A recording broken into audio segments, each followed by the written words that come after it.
Right, so we're first finished going over June 2017, starting with 29. So they started on the X scale, every 2 boxes was 1, so carry out that scale. And then every 5 boxes was 100, so carry out that scale on the y-axis. Graph, do Control T, just look at each whole number, plot where those are, and we do have arrows on there because it did not give us a restricted domain. Solve algebraically, we got a square root equation, so get the square root by itself. Subtract the x over. We're going to square both sides. When we square the right side, we got to write it twice and FOIL it out. Get everything on one side so it's equal to 0 because we had x squareds and x's. Then the x squared minus 13x plus 40, we want to multiply to 40 and add to negative 13. If you're not sure of that, do 40 divided by x in a graphs page and do a Control T and look for the pair that adds to negative 13. That ended up being negative 8 and negative 5. So we set the x minus 8 equal to 0, the x minus 5 equal to 0. Solve and you get x equals 8, x equals 5. But square root equations you always have to check. So store each of those for x, type in the original, you end up getting false for the 8, true for the 5, so only the 5 is our answer.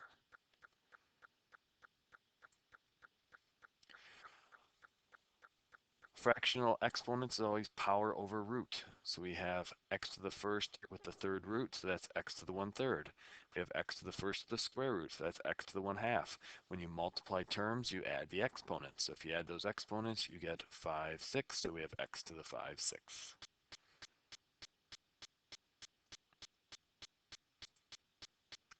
For 32, first find your totals. And basically what we're asking here is a conditional probability. We want to know the probability that somebody jogs given one of their siblings jog. And we want to know the probability somebody jogs given both of their siblings jog. Whatever is given is the row or column we focus on. So for the one sibling jogging, focus on that red column there. From that column, we do the probability a student jogs, which is 416 out of 2239, and the decimal approximation will just allow us to compare it to the other one. So then we want to do given that both siblings jog, so look in that purple column, probability of a student jogging in that column is 400 out of 1780, so that's 0.224 in decimal form. So therefore, our conclusion is they're more likely to jog if both older siblings jog.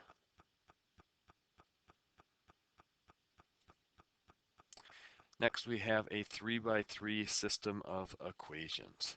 So when you have a 3x3 system of equations, first thing you want to do is figure out what the answers are. And if this was a multiple choice, that's all that you would have to do is do this in the calculator. So in our calculator, we want to do menu, and I should mention this is on a calculator page, menu, algebra, solve system of linear equations. Switch it to 3 equations, and you'll put those equations in, including the equal sign, and enter, and it'll give you something comma something comma something. So it should give us 0 comma 2 comma negative 1 to represent the values of x, y, and z. We want to have those in the beginning because then we can check our work as we go along. Again, if it was a multiple choice, we would already know our answer. So what we do is we want to do elimination. So I took the top 2 equations over in the left in purple there, and I'm trying to eliminate the z's. We have 6z already on the bottom, so I multiply the top equation by -6 because we want the same number but different signs. So in this case, we're going to get 6z and -6z. Down below that in the green equations, that's where I multiplied everything by -6 in the top equation. So now I add my equations together and the z's get eliminated and I get -4x minus 2y equals -4. So then we have to take 2 different equations and eliminate the z again. So this is where I'm in the blue in the middle there. I took the top equation and the bottom equation. The bottom equation had -5z, so I multiplied the top equation by 5, so we would have a 5z and a -5z. When we add those together in the red, we get 4x plus 8y equals 16. Now take that bottom green equation, the bottom red equation, and we'll go off to the purple. We now have 2 equations with 2 variables. Notice the x's are already 4 and -4, so don't have to do any multiplying. Just add the equations together. We get 6y equals 12. Divide by 6, and we get y equals 2. Now notice that does match with what we got. And also, when I got those bottom green and bottom red equations, we could have subbed in our x and y just to check to make sure that we're on the right track. If it did not come out as true, then we would know we made an error in that step and would want to go back. So I took the y equals 2 and I plugged it into one of the purple equations, specifically the bottom purple equation there, and I eventually got x is 0. So then I took the y equals 2 and x equals 0 and I subbed it into any one of the original equations. I chose the top equation, and you end up getting back z equals -1, and notice that matches what we got when we put in the calculator. So you'd only have to do this long process if you did happen to get this as a free response. If it was a multiple choice, just do the menu algebra, solve system of linear equations, and get your answers that way. 34 is one of those problems where when you see the crazy equation, don't freak out. Just read the question very carefully. It's just going to have you sub in for all the variables except for one, and then you just solve for the missing variable. So the first thing we wanted to solve for was M, which was the mortgage payment. Well, that's already by itself on the left, so we just had to sub in everything on the right. Because there is no down payment, we don't have to take anything off the price of the home. For the P, your percent is a decimal, move it over 2 to the left, we get 0.00305 for the R's. Tricky spot is capital N. N is the number of monthly payments. So because it's a 15-year mortgage, we had to do 15 times 12 to get 180. Now we've got everything subbed in, just put it in the calculator, round to the nearest dollar, we get 1,247. In the second part of it, we want the mortgage payment to be 1,100, so put that on the left. We want to know what the down payment is, and we'll figure that out eventually. Let's just figure out what would have to go in the P spot for this. So all the other stuff in the green there to the right of the P is the same as the previous part. When you put that part in, you get 0.00722 and change. Just divide that number over, and that gives us P is 152,193 and change. So that is how much the loan is we want to take out from the bank. We're not rounding that yet because it's not our final answer. We'll find the difference between that and the cost of the house, which was 20,406 and change. They wanted us to round to the nearest dollar, so our down payment was $20,407. Going to 35, we needed to make sure that we scaled it so that we could show both intercepts. So I ended up scaling my x's by 5s and my y's I could go by 1s. So we needed a point that had a y value of 0, that would be the x-intercept, and a point with the x value of 0. Once we had that graph, which I should mention we should have arrows on because they did not restrict the domain, we want to know our end behavior. So as x approaches -3, so that means when we're going to the left on the graph, notice it's going downward, so we are approaching -infinity. And as x approaches infinity, so when we go far to the right, notice our y's continue growing, so y is approaching infinity. 436. We wanted to know our confidence interval of 2 standard deviations. So take our mean that was provided to us, subtract the standard deviation twice, and add it twice. We wanted that rounded to the nearest hundredth, they said. So we should have 0.35 to 0.66. Well, they did a survey and they found 32.5% or 0.325 wanted the new procedure. Well, notice that's outside of the usual outcomes we would expect in our answer to the first part. That answer to the first part was based on the assumption that 50% of the people or more would want the new procedure. So because the 32.5% is below that, that means our original assumption must have been false. So they're not going to implement the new procedure because it must be that 50% of the customers or more must not want the new procedure. And the last one, we're solving for h eventually in the second part. First, we just wanted to write the equation. So if t is the hours after 3 p.m., that means when there's 140 grams at 3 p.m., that's really the 0.0, 140. 8 p.m. is 5 hours after 3 p.m., so we get the 0.5, 100. So put the 140 in for A0 because that was our starting amount. The t we have is 5 hours, and that's going to give us back an A of 100, and then you leave the h. to solve for the h, it didn't say it had to be algebraic, so you could graph the 100, graph the right side. When you graph the right side, instead of h, you just have to put x in the calculator on the graphs page. And then you would adjust your window and do a menu analyze graph intersection. The h was in the x spot, so your x would just be your answer. Now 10,000th is 4 decimal places, so if you needed to see more decimal places, you would click the x value and hit the plus sign a few times to have it show you more. I showed the algebraic way here. We could divide the 140 over, then do a log. Your base is always a base, so our base was a half. The base switches what it's with, so that's why the 5/7 is inside, and the 5 over h is on the other side. Type the left side in the calculator, and then I cross multiplied. So 1 times 5 gave me 5, 0.4854 and change times h, which is on the left side there in black. Divide both sides by the 0.4854 and change, and then round to 10 thousandths, which is 4 decimal places, and you get 10.3002. In the last part, we use that h value and fill it in. We now want to know the time, so we leave t as itself, and we put 40 over on the left because that's what we are decaying to. Again, you could have solved it graphically. Graph the left side, graph the right side, see where they intersect. We want the x value of that.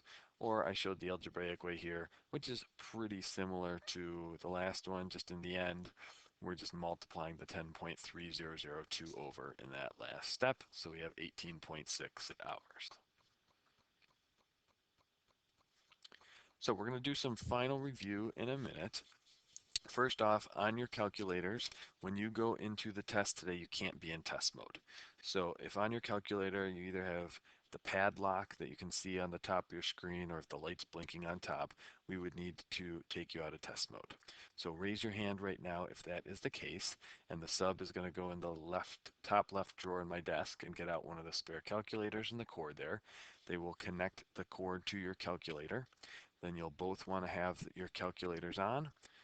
You, the student, would want to go to a calculator page and hit Doc 9 enter. Doc is over on the right side, and then 9 and then enter, and that will take you out of test mode.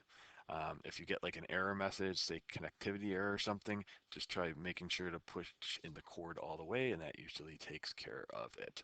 But again, you don't want to be in test mode when you walk into the test.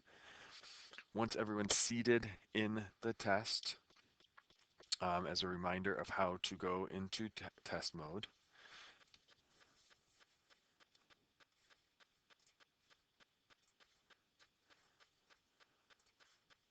So to go into test mode, and you're not going to do this right now, I should add. This is just to review what you will do once you get in the test. So you will turn off your calculator. If it's on, notice to turn it off, you do Control and on. Then you're going to hold Escape, and while holding Escape, hit on once. Then you're going to put your calculator in radian mode. You'll do Control A to uncheck boxes,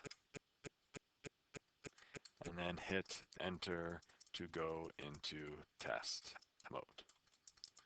Now there should be one or two math teachers in there to help you with that process in case you are stuck, but they'll only be there at the beginning just to make sure you're good getting into test mode. We'll take you out of test mode next class. So help each other out at the start of the test to make sure everyone gets into test mode okay. The quicker we get into test mode at the start, then the quicker we'll be able to start the test. When you go into the test, you want to have your calculator with you. And you also need both pens and pencils for the test. The pens need to be blue or black ink, no gel pens. Now the reason you need both is most of the test is done in pen. This includes the bubble sheets and the free response. The only place that you can use pencil on the regents is on any grids. So if there's any graphing at all, you will be able to use the pencil on there, but anything else should be done in pen. So make sure you have both with you when you go into the test. So you have a period or so after this that you will be able to borrow from a friend if need be. All right, so we're going to do some last minute review. So take out a separate sheet of paper. We're going to run through some very common problems. So first thing that's really common is this one here.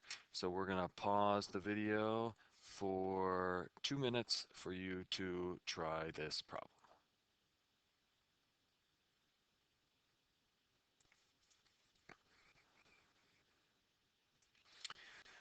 All right, this is a candidate for synthetic division. So whatever makes the denominator 0 goes on the outside there. So we had a 2. On the inside, we put each of our coefficients. You have to be careful. We're missing an x squared, so we've got to hold the spot with a 0. So we had 5, 0, negative 7, 1. Drop the 5 down, multiply 5 by 2 to get 10. Then we'll add to get 10.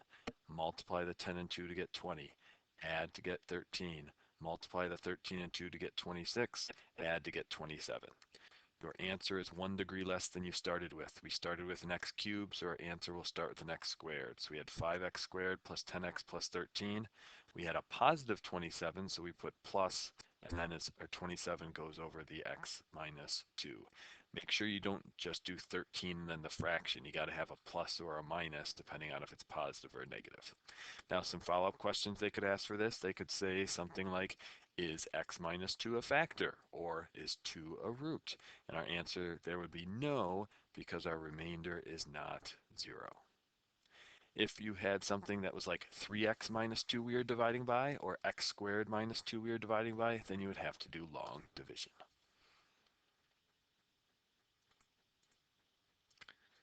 All right, here is our next one. We will pause the video for 2 minutes for you to give this one a try.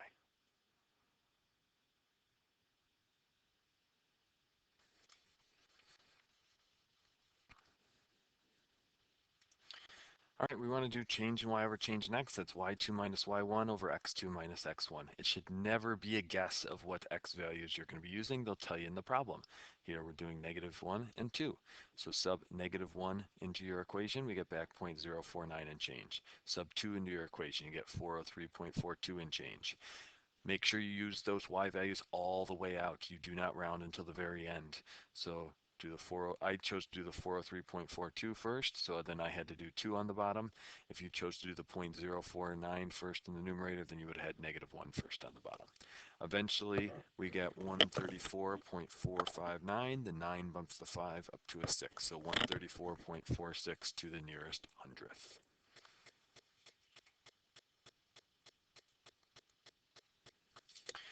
All right, next one. We've got a quadratic equation and it says to leave in simplest radical form. If it says that or to leave your answer in a plus bi form, that is a clue you should be using quadratic formula. So to do quadratic formula, go right to your reference sheet. Now when you get your test, the reference sheet is perforated in the back. You can tear it right out so you won't have to flip back and forth. So on our reference sheet, it's going to say x equals negative b plus or minus square root of b squared minus 4ac all over 2 times a. What we need to, in practice, make sure we do is make sure to put this b in parentheses and then a squared. If your b is negative, that's very important. So for us, we already have everything on one side equal to 0. If that wasn't the case, we would want to rearrange it so it is equal to 0. We can now pick out our a equals 2, our b equals negative 4, and our c equals negative 3. So we're going to have x equals, if we do minus our b value, we'll get a positive 4 plus or minus the square root, negative 4 in parentheses squared, minus 4 times 2 times negative 3, and that's all over 2 times 2. Next, we want to put the numbers under the radical in the calculator. Do not put the radical in itself yet. When you put the numbers under the radical in the calculator, we get 40, so it's going to be 4 plus or minus square root of 40, and then we're over 4. So now we're going to do a menu number factor, and we'll just put the 40 in the calculator. And I'm going to show that simplifying off to the side. When we do that, we're going to get 2 to the third times 5. So we'll have 2 times 2 times 2 times 5. Circle your pairs. We have 1, 2. So left hand side is 2 times 5, which is 10.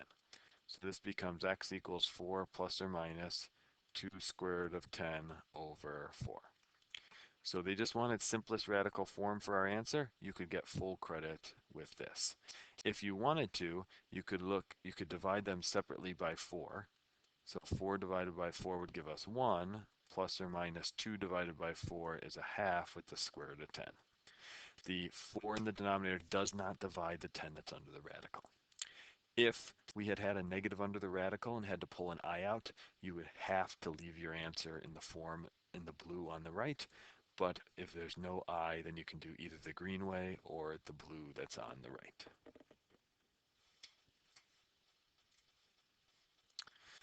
All right, next up, we're going to look at a compounded monthly and a compounded continuously. These are two formulas that you'll want to have memorized. It will not be given to you on the reference sheet. So for the first one, compounded monthly, quarterly, semi-annually, we'll have A equals, that's the accrued amount, A equals P times 1 plus R over N raised to the NT. Because it's monthly, we'll have N equals 12. If it was quarterly, N would equal 4, and semi-annually, N would equal 2. So we'll have A equals the 700 invested, 1 plus 4% as a decimal is 0.04, over our N, which we said was 12, and we'll have 12 times 10. We'll punch that in, and it's money, so money you round to the nearest cent if they don't tell you otherwise. So we had 1043.58 if we go to the nearest cent. Compounded continuously, the same problem. Notice we have 700 we're starting with, 4% and for 10 years. In this case, our equation is PERT because we're compounding continuously. So A would equal 700 times E. E is just the button in your calculator down to the left of the 1, 2 to the left of the 1. We'll have 0.04 for R times the 10. And again, it's money, so if they don't tell you to round, it's implied to round to the nearest hundredth. So 1044.28 would be the nearest hundredth because that would be the nearest cent.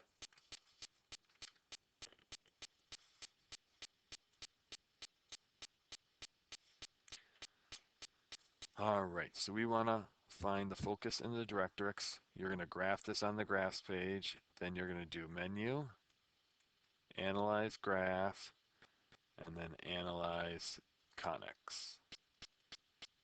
Select focus, write down what the focus is, then do it again, select directrix, write down what the directrix is.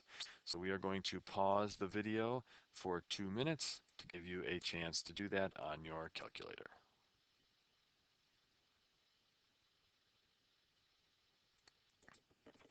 All right, focus, we should have gotten 3, 2, and directrix, we should have gotten y equals 0. Now the directrix, it would have been hard to see the dotted line for it pop up, but the equation should have popped up for you to see that. Remember with the focus, directrix, and vertex, remember French vanilla donuts in case that ever comes up, but usually these ones are just ones you can just punch in the calculator. For an inverse, remember the x and y gets reversed, so it becomes y and x. So f of x is really y, so we'll switch the x and the y. So we have x equals 3 halves y minus 4. I'm going to add the 4 over, so x plus 4 equals 3 halves y. I forgot to mention in the beginning, but the f with the -1 there in the exponent, that means inverse. So opposite of dividing by 2 is multiplying by 2. I've got to multiply everything by 2 on the left, so I get 2x plus 8 is equal to 3y. And then I'll divide everything by 3, and I'll get 2/3 x plus 8/3 equals y. So that gives me choice C. Calculator strategy you can do for this is graph the original, do a Control T and pick out 2 nice points, and then graph each of the originals, do Control T, and see which choice has those 2 points reversed with the x's and y's switched. While I'm thinking of calculator strategies, You store a random number for your variables. If it says equivalent, simplify, or simplest form, type in the original, type in the choices, see what matches. If it's equivalent, as soon as you get one to match, you can circle that answer. But if it says simplify or simplest form, make sure you type in all four choices because sometimes two of them will work and then you pick the one that's more simplified. Our other keywords are solution, solution set, or it might say like find the values of x or theta or t. Those all mean solution as well.